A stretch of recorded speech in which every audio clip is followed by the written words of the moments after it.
Kurikulum Merdeka memberikan keleluasaan kepada pendidik untuk menciptakan pembelajaran berkualitas yang sesuai dengan kebutuhan dan lingkungan belajar. Di Desa Tegalsari Ambulu, ratusan siswa dari SMK 3 Jember mendatangi rumah produksi batik tulis. Mereka bisa belajar secara langsung proses produksi batik, berikut strategi pemasarannya.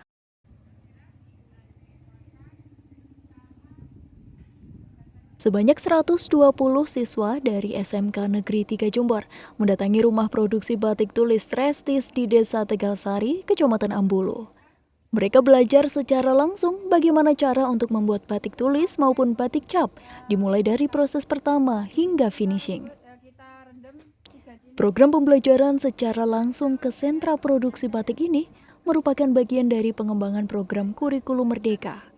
Karena Kurikulum Merdeka memberikan keleluasaan kepada pendidik untuk menciptakan pembelajaran berkualitas yang sesuai dengan kebutuhan dan lingkungan belajar. Kita berkunjung untuk mengenalkan siswa-siswi kami tentang bagaimana industri yang berhubungan dengan prodi kami.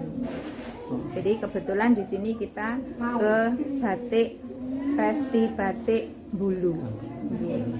Jadi ini kita mengenalkan anak-anak bagaimana proses membatik sekaligus dengan bagaimana dengan pemasarannya, bahkan limbah pun dimanfaatkan, difungsikan, jadi bukan hanya sekedar limbah, tapi limbahnya difungsikan dan nanti dijelaskan oleh tadi sudah dijelaskan oleh pemilik dari.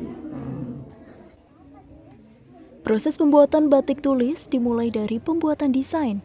Setelah pencantingan selama sehari ataupun 2 hari, kemudian dilanjutkan proses pewarnaan dengan cara dicelup atau dicolet selama 1 hari sampai 2 hari. Sedangkan untuk warna alam bisa mencapai 1 bulan. Setelah pewarnaan dilanjutkan dengan penguncian warna memakai water glass. Selanjutnya dibilas menggunakan air bersih, kemudian proses pelorotan menggunakan air mendidih untuk menghilangkan malap. Setelah itu dijemur lalu dikemas. Harga batik cap berkisar antara Rp130.000 hingga Rp200.000. Sedangkan batik tulis dibanderol Rp250.000 sampai Rp800.000. Namun untuk warna alam bisa mencapai Rp400.000 sampai Rp1,5 juta per potong. Kalau proses tulis awalnya kita itu desain dulu. Nah setelah desain kita jiplak ke kain yang panjangnya itu 2 meter, umumnya itu 2 meter. Terus setelah itu kita proses ke pencantingan. Nah pencantingan itu kalau motifnya penuh kita bisa sampai sehari 2 hari. Kalau motifnya jarang itu sehari sudah selesai. Nah setelah proses pencantingan selesai kita langsung lanjut pewarnaan. Pewarnaan kita pakai 2 metode, celup sama colet. Kalau colet itu sehari bisa langsung jadi. Kalau celup itu kita bisa 2 hari. Kalau warna alam proses pencelupan, tapi prosesnya itu 1 bulan. Nah setelah proses pewarnaan kita lanjut ke proses fiksasi atau penguncian warna yang dimana pakai cairan yang namanya itu water glass. Nah kita rendam di situ selama 3 jam. Setelah itu kita bilas ke air bersih. Setelah dibilas kita lanjut ke proses yang namanya pelorotan. Pelorotan itu pakai air yang mendidih. Nah tujuannya untuk menghilangkan si malamnya itu tadi. Kalau malamnya sudah hilang, kita bilas sampai bersih, baru kita proses ke penjemuran. Terus lalu kita display atau langsung dikemas. Diharapkan dengan menerapkan pembelajaran tersebut bisa menciptakan pengalaman nyata bagi siswa sehingga saat mereka lulus nantinya bisa mengembangkan usaha kreatif secara mandiri. Dari Ambulu, Bambang Sugiarto Jember, 1 TV melaporkan.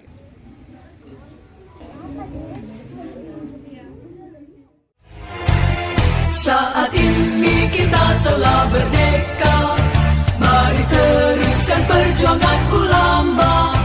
Berperan aktif dengan dasar Pancasila, Nusantara tanggung jawab kita.